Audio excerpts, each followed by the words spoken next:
Yung mga discouragers, ayaw kang patuloyin na hanapin ang iyong mga pangarap. Ayaw kang bigyan ng lakas ng loob na to achieve, to try things. Iwasan yung mga fault finders.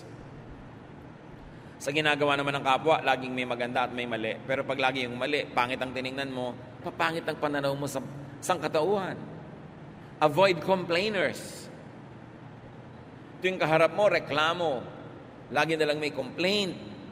Lagi na lang may discontentment. And then avoid catalysts of discontentment. Yung masaya ka na, sisirain pa niya yung saya mo para ka maging unhappy. Sisirain niya yung moment mo. Nagkaroon ka bigla ng boyfriend, sisirain agad ang loob mo, naku, magkakahiwalay din kayo niyan. Yung mga lagi ng discontentment, bakit ganyan ang napili mong boyfriend, may ganito, may ganun, pintas agad.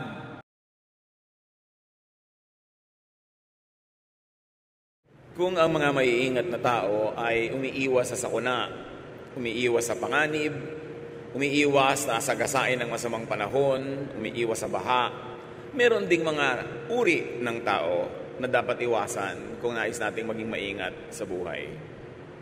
As much as we avoid danger, there are also some types of people to avoid. And may the Lord bless us as we ponder 5 types of people to avoid in order to lead godly, peaceful, and fruitful lives. Dear God, we thank you for today. We thank you for health. We thank you for life. Patawarin niyo kami, Panginoon, sa aming mga iniisip na hindi mabuti, mga nagagawang masama. At nawa kami po'y linisin ninyo, paging dapating tumanggap na inyong pagtuturo, pagtutuwid, pagpapagaling, at pagpapaliwanag. We ask you, Father, to be our speaker. Lead us unto greater knowledge of you, so we could become better human beings, better children of you, mighty God, and better brothers and sisters to each other. Be our speaker. Preach from your throne of power and majesty, and let your light shine upon us. In the name of Jesus, your Son, our Lord, our Savior, we pray with thanksgiving. Amen. 5 types of people to avoid. Actually, marami. Pero ngayon, sapat ng 5 ang pagtuunan natin ng pansin. At sa ating pag-aaral ito, mga kapatid, hindi lang natin i-assign yung type na ito sa iba. Suriin natin ating mga sarili. Baka tayo ay kabilang dito. Avoid haters. Dapat tayong umiwas sa mga taong walang alam kundi magalit, namuhi, mapuot sa kapwa. Ang laging laman ng kanilang salita ay pamimintas, paninirang puri, pagmamagaling sa sarili, at panglilibak sa kapwa. God loves, and because of that, we should avoid haters. Haters are the opposite of God. Jesus' main teaching is love. Huwag natin kakalimutan at huwag tayong malilito kung ano talaga ang pangunahing katuruan ng Panginoon, ito ay pag-ibig. Sa katunayan, nung tinanong siya kung anong pinakamahalagang kautusan, sabi niya, love God and love others. Wala nang hihigit pa sa mga kautusan na ito. Meanwhile, haters negate God's will. Kinokontra ng mga salita, kilos at katuruan ng mga haters ang mga katuruan ng Panginoon. So avoid haters. John 10:10, a thief, or maybe we can use substitution and substitute the word hater.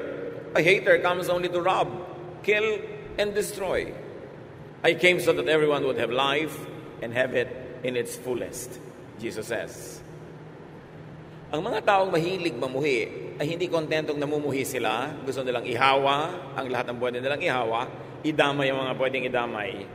Ang mga galit nila sa mundo, sama ng loob, sa mga naipong mga suliranin at kabiguan ng kanilang buhay, ay nais silang iganti, ibunton kahit kanino na lang. At kung maaari na tayo ma-impluwensya nila na laging magalit din, mamuhi, gagawin nila yon. Pero oras na nakinig tayo sa mga haters at nagpadala sa kanila, mananakawan tayo ng buhay, ng kaligayahan, kapayapaan, at magiging tulad nila tayo. 1 Peter 5:8, be on your guard and stay awake. Your enemy, the devil, which you may also use the word hater, is like a roaring lion, sneaking around to find someone to attack, to influence, to infect. Walang ginagawa ang ating spiritual enemy kundi maghanap ng pagkakataon na tayo ay kanyang sirain o kaya ay mas mainam kung tayo ay pwede niya maging kasangkapan para manira ng kapwa. Kaya ang sabi ng James 4:7, resist the devil. And in our application today, resist the hater and he will run from you. Napaka-importante na ating ingatan ang ating sarili na hindi ma-influensya ng ganitong uri ng pag-iisip. Saan natin nakikita, naririnig ang mga haters? Sa social media, maraming haters. Puro mga lason ang lumalabas sa kanilang isipan. At pagka ipinrint nila sa kanilang wall, sa kanilang site, at kinlik ang send o ang post, napakarami na agad na pwedeng malason kung palalason. Napakarami mga haters sa media, sa ating mga traditional media. Radyo, telebisyon, maging sa mga dyaryo. Wala nang mabuting mapuri sa kapwa, puro kasiraan, puro paninira ang ginagawa.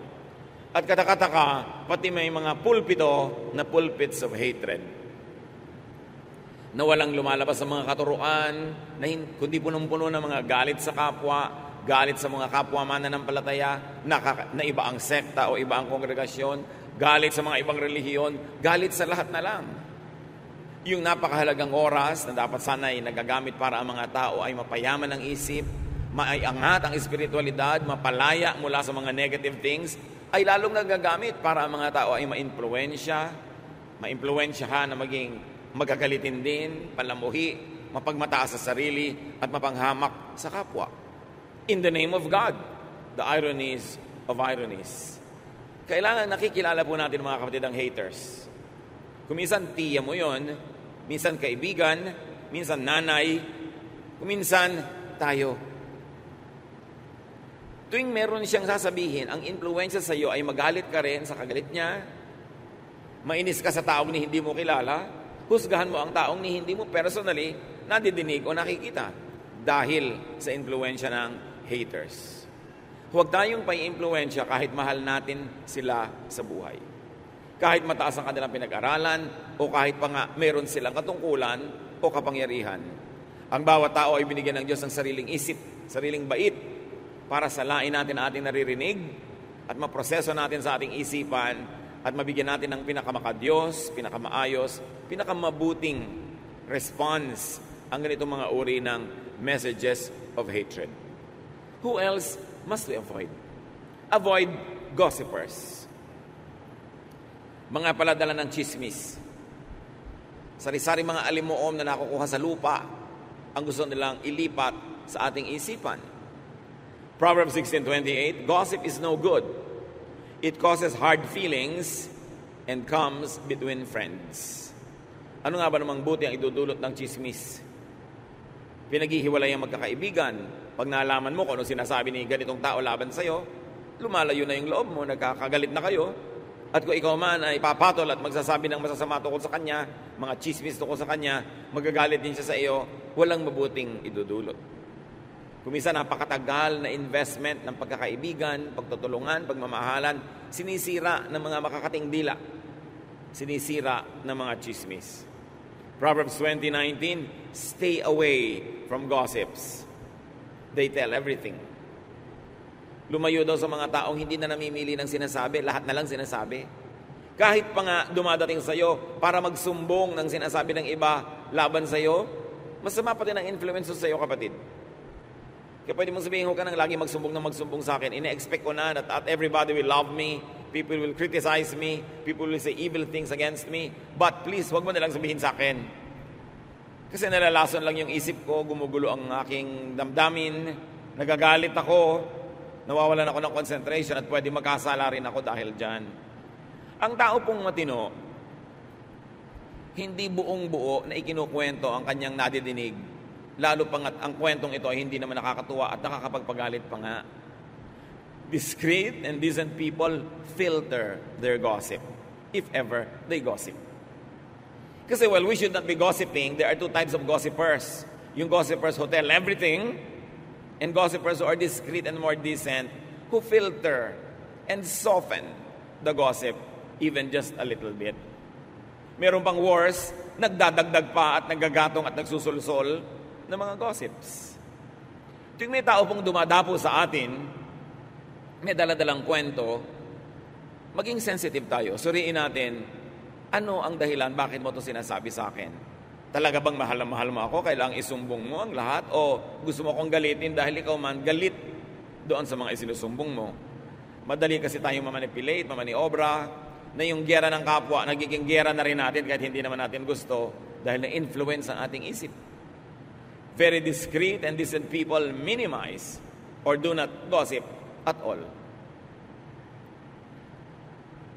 Napakahalagang ating makita yung high qualities of people who refuse to gossip. Ang daming nasasagap natin sa hangin ng mga kung ano-anong balita, pero para laging ulit-ulitin natin yung sa kapwa. Lalo't gumagamit ka ng social media, gumagamit ka ng computer, internet, ng text. Kuminsan irresponsible. Kuminsan mga gossip na wala namang verification. Yung mga, lilindol daw ng intensity 12 sa Metro Manila bukas, ikakalat mo agad. Nag-research ka na ba? Totoo ba? Sinong may sabi? Nagsasabog ka agad ng takot at panakot sa tao? Hindi mo naman na-verify. Huwag kayong forward ng mga bagay na nakakatakot na hindi nyo naman verified. Kasi nakakagulo sa isip ng kapwa. Nakakanerbiyos. Kaya tuwing may nagpapason yan at nagtatanong, meron daw po dito na lindol na darating next week. So, hindi nape-predict ang lindol. Ilang beses na ba kayong kailangan mag-aral from volcanologists? Typhoon, yes. Storms, yes. Pero lindol hindi nape-predict. Kaya pag may nagpe-predict niyan, tulad yung nagpe-predict na darating si Jesus sa ganung petsa, huwag kayong maniwala kasi sabi sa Bible, walang nakakaalam kung kailan mangyayari ang ganung bagay. Bakit pinapayagan natin magulo pa tayo ng mga bagay na hindi naman dapat nakakagulo kung nag-iisip lang tayo ng konti? Tapos hindi mo na iniisip, pass ka ng pass, forward ka ng forward. Lason pa lang ipinapadala mo sa kapwa. Psalm 101 verse 5, anyone who spreads gossip will be silenced, and no one who is conceited will be my friend, God says. In His majestic ways, God will silence gossipers. Hindi natin laging alam kung paano patatahimikin ng Diyos at ititikom niya ang bibig ng mga mahilig magchismis. Pero meron tayong sariling alam na paraan para paano mapapatahimik ang gossipers? By avoiding them. By refusing to listen to them. And even more, by refusing to repeat to others what they tell us. Kailangan tanggihan mong pakinggan ang chismis. Kung tumatanggi ka na tambakan ng kapitbahay mo ng basura ang iyong bakuran, trash yun eh. Dapat tumanggi ka na tambakan ng kapwa mo ang iyong tenga ng basura. Alam niyo po ba ang tenga napakalapit sa utak? Ang lapit. Kaya pag pumasok sa tenga, nasa loob na agad ng utak. Anong mga basura ang pumapasok sa ating tenga? Mga basura ng haters, mga basura ng gossipers, it will poison our minds. And you can very well know if the mind is poisoned, the language and the vocabulary gets poisoned as well. The behavior, the thinking pattern gets poisoned. Kaya iniingatan. Hindi tayo nagpapapasok ng anumang marumi sa ating tenga. Gusto niyo bang may pumasok na langgam sa inyong tenga? May pumasok na insekto, mikrobyo, maruming tubig, asido, and yet we allow a lot of gossip and hateful words to enter our ears. Kailangan bantayan. At kailangan kung sakaling nakapasok, huwag nang ilabas sa ating bibig. Sirain na, wasakin na in the realm of thought so that we don't become instruments of the devil. We don't become extensions of hell and extenders of hell also. Avoid tempters. Mga mapanukso. Proverbs 5:7-8. My son, listen to me and do everything I say. Stay away from a bad woman. Don't even go near the door of her house. Siyempre, pwede mo sabihin, stay away from a bad man or a bad activity or habit, a bad social media post or wall or site. Dati kasi kailangan maglakbay ka pa para ka matukso, maglakad ka pa para may mapuntahan. Pero ngayon, because of the social media, because of the internet, isang bukas ng computer, 2-3 click, nandun ka na sa pinto ng bad woman or bad man. At hindi ka lang nasa pinto, nasa kaloob-looban ka na ng kanyang bahay. Kaya ingatan. Ingatan kung anong mga pinupuntahan nating mga websites. Ingatan kung anong mga pinapanood, pinapakinggan sa social media. Dahil yan ngayon ang napakabisang kasangkapan ng tukso. Matthew 6:13, keep us from being tempted and protect us from evil. Isang major component ng prayer. Ipanalangin natin mga kapatid that with the availability of all of this technology, all the gadgets, and all the channels that we can subscribe to, visit, watch, hear, that we watch ourselves, that we exercise self-censorship, that we exercise self-control.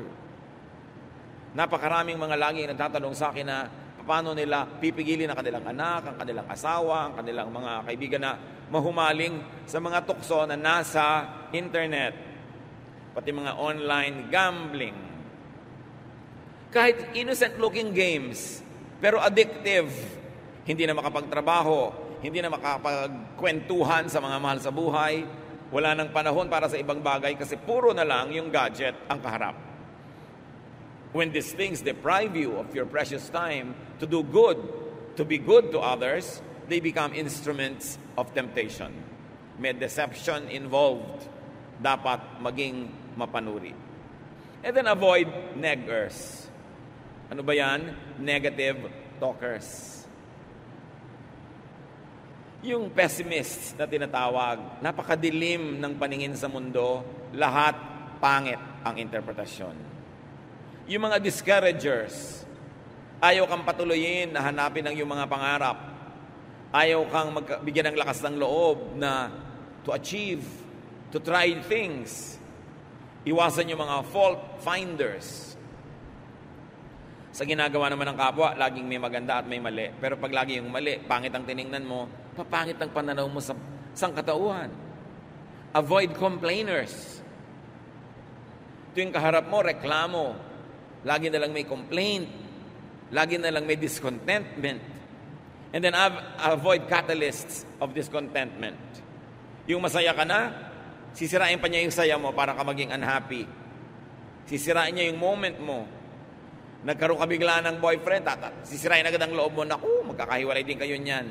Yung mga lagi ng discontentment, bakit ganyan ang napili mong boyfriend, may ganito, may ganon, pintas agad. Mga discontented people who are never happy to see others become contented. Avoid agents of hopelessness and gloom because they darken your vision. They darken your outlook. They darken your life.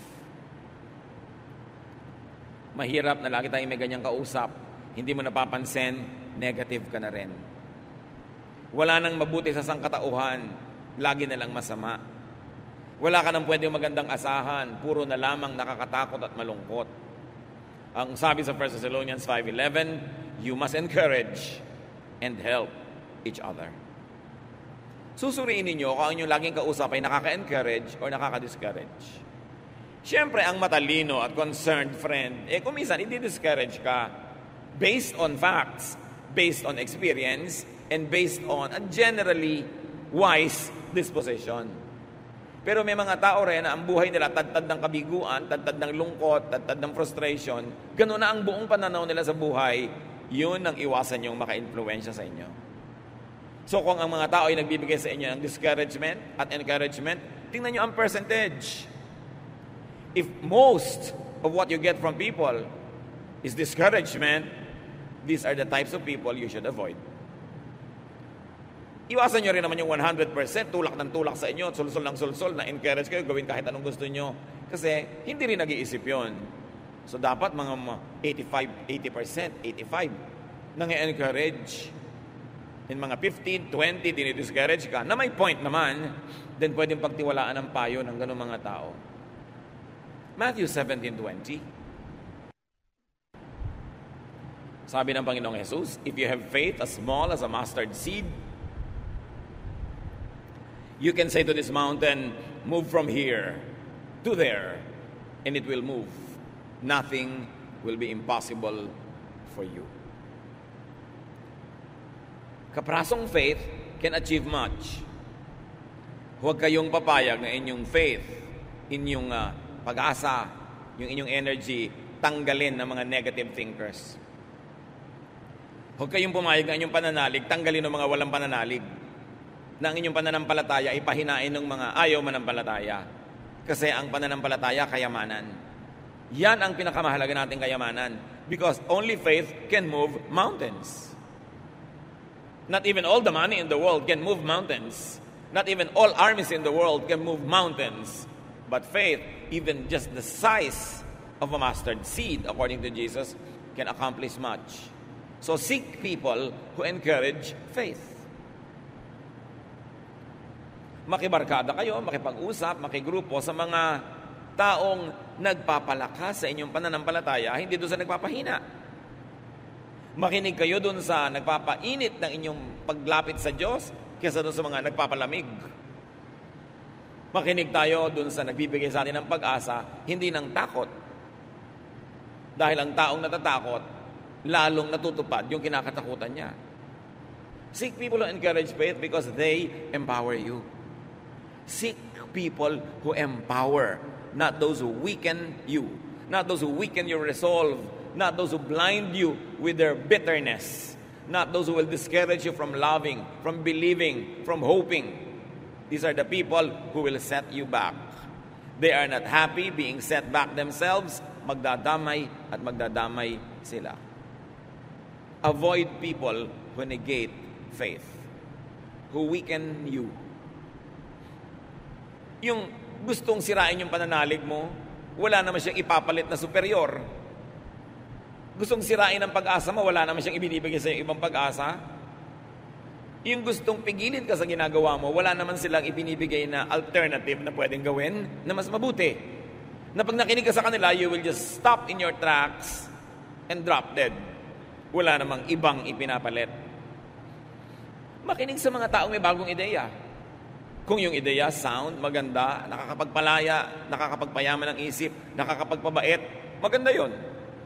Pero yung pinipigil ka sa pananalig mo, pinipigil ka sa inaasahan mo, wala namang ipinapalit na maganda, anong ipapalit niya? Vacuum, emptiness, bitterness. Be careful. And avoid naggers. Yung mga yakiti-yakit na walang tigil ang bunganga, daldal ng daldal. Hindi naman lahat ng nagger ibig sabihin lang pinapagalitan ka o sinisita ka. May mga nagger na walang tigil ng kadaldal. Parang makina mga bibig. Nakakapagod kasama. Meron ba kayong kilalang ganon? Nakakatakot makasabay mag-lunch dahil talagang pagod na pagod ka. Daig mo pa ang nagbuhat ng krus sa Kalbaryo dahil wala kang ginawa kundi makinig sa kanyang non-stop talking, walang comma, walang period, hindi ka makasingit. May kilala kayong ganon? Avoid. O baka kayo yun. Pag iniiwasan kayo ng mga tao, naglalakad kayo, papaliko sila kahit dediretso dapat nung makita kayo, lumiko. Baka tayo yun, nakakapagod ka usap. Magkukwento ka lang ng isang bakasyon mo, 10 bakasyon niya ang katumbas na ikukwento niya. May sasabihin ka lang tungkol sa husband mo, dadaigin niya ng tungkol sa husband niya. Laging panalo siya, ang dami niyang sasabihin. May isa ka lang tanong, ang dami-daming sagot. Nakakapagod. Sabi ng Desiderata, avoid loud and aggressive persons. They are vexations to the spirit. Nakakaligalig, nakakalito, nakakagulo ng espiritu ang sobrang madaldal. Proverbs 27:15, the steady dripping of rain and the nagging of a wife are one and the same.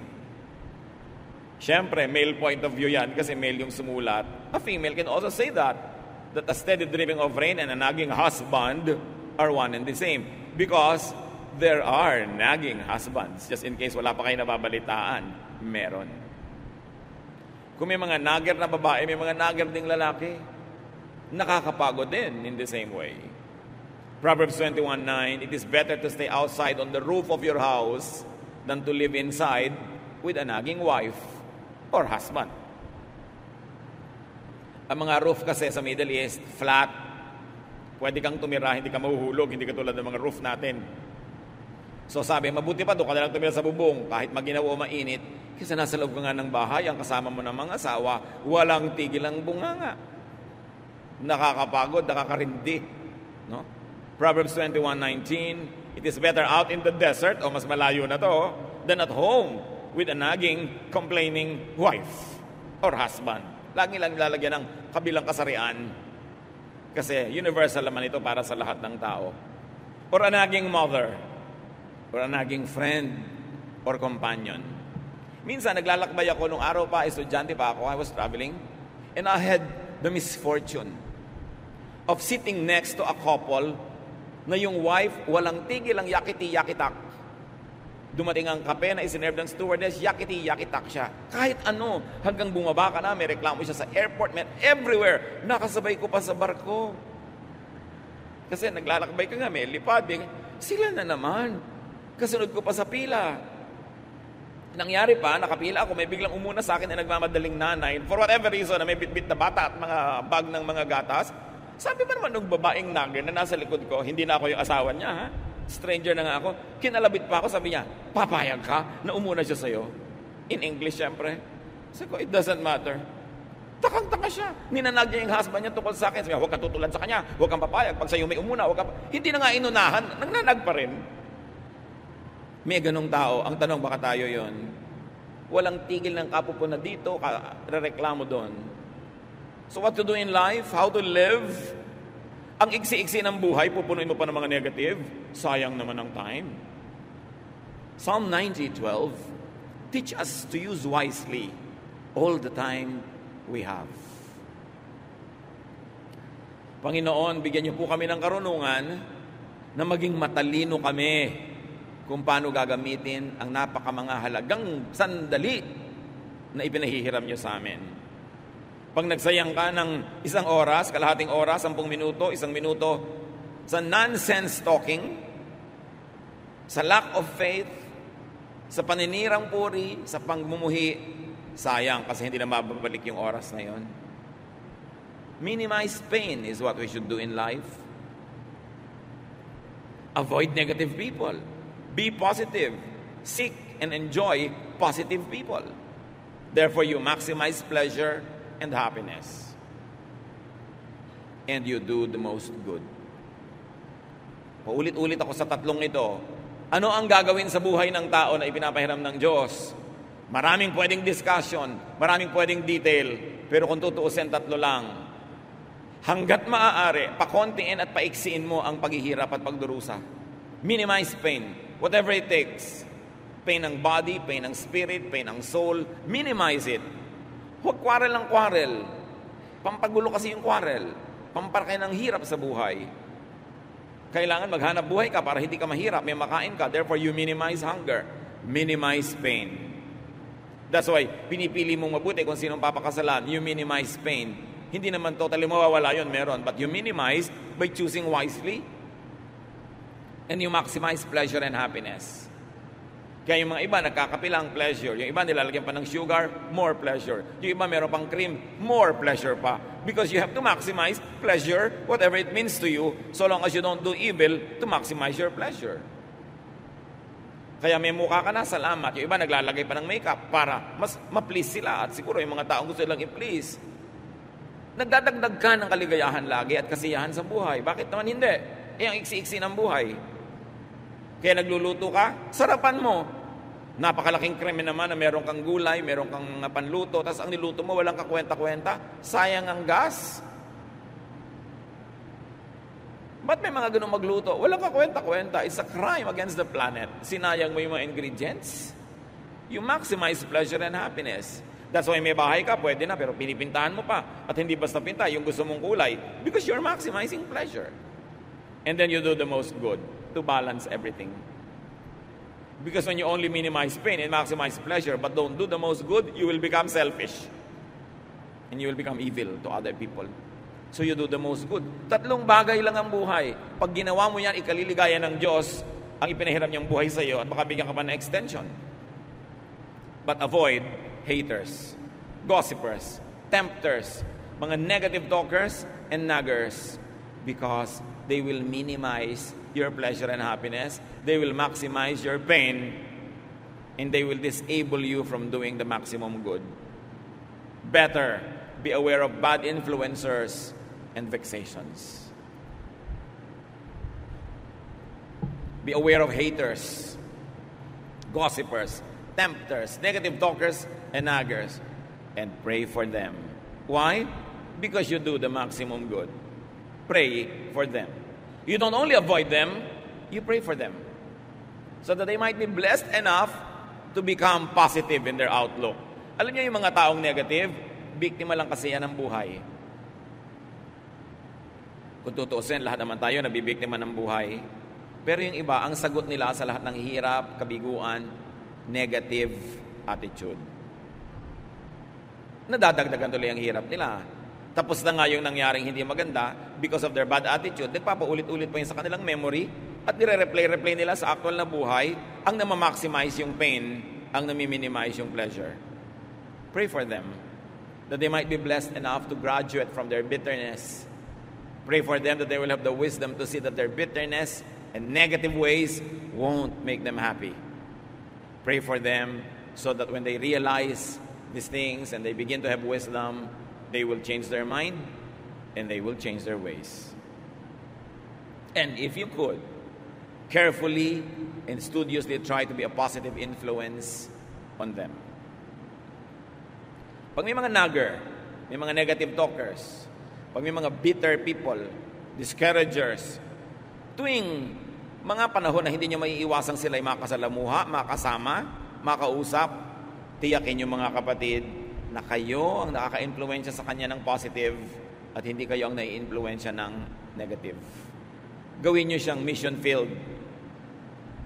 Make a firm resolve, especially if these people are close to you, that you will become an instrument of God to bless the person so that the person could be lifted up out of negative situations and negative thinking, and they could become positive.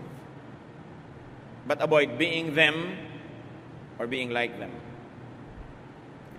Madalas naman, nagiging tulad tayo ng mga negative, hindi naman natin napapansin at alam. Wala tayong consent. Nadadala lang tayo sa dalas nating kausap. And because we don't put safeguards in our ears and in our eyes, we could get influenced by poisonous people. Avoid being a hater. Kung may nagkamali sa iyo noon, hindi lahat ng tao ganon. Kahit mas marami pang ang mali, meron pa ring tama. So huwag mong ihuhusga yung bagong kilala mo na mali agad.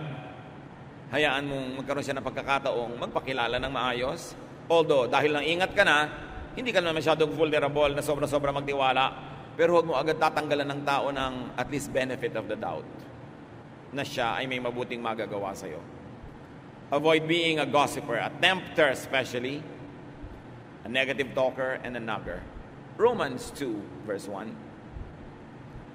Some of you accuse others of doing wrong, but there is no excuse for what you do. When you judge others, you condemn yourselves because you are guilty of doing the very same things. So pag meron tayong nilabel na, ay, negative thinker to, ay, negative talker, ito, discourager, tiyakin natin tayo, hindi ganon. Kasi yun yung tinatawag na talbog sa akin, dikit sa'yo. The judgment that you throw at people will bounce back to you if you are doing the same thing. So let us always examine ourselves first. Unahin natin suriin ang ating mga sarili. At kung sakaling guilty tayo mga kapatid, tigilan natin to dahil napakalaking parusa sa ating kapwa, lalo sa mga malalapit sa atin kung tayo negative. Kung tayo mahirap kasundo, kung tayo mahirap kasama, para nating pinarurusahan ang mga kasama natin. Hindi kasiyahan na tayo makasama, parang isang sumpa.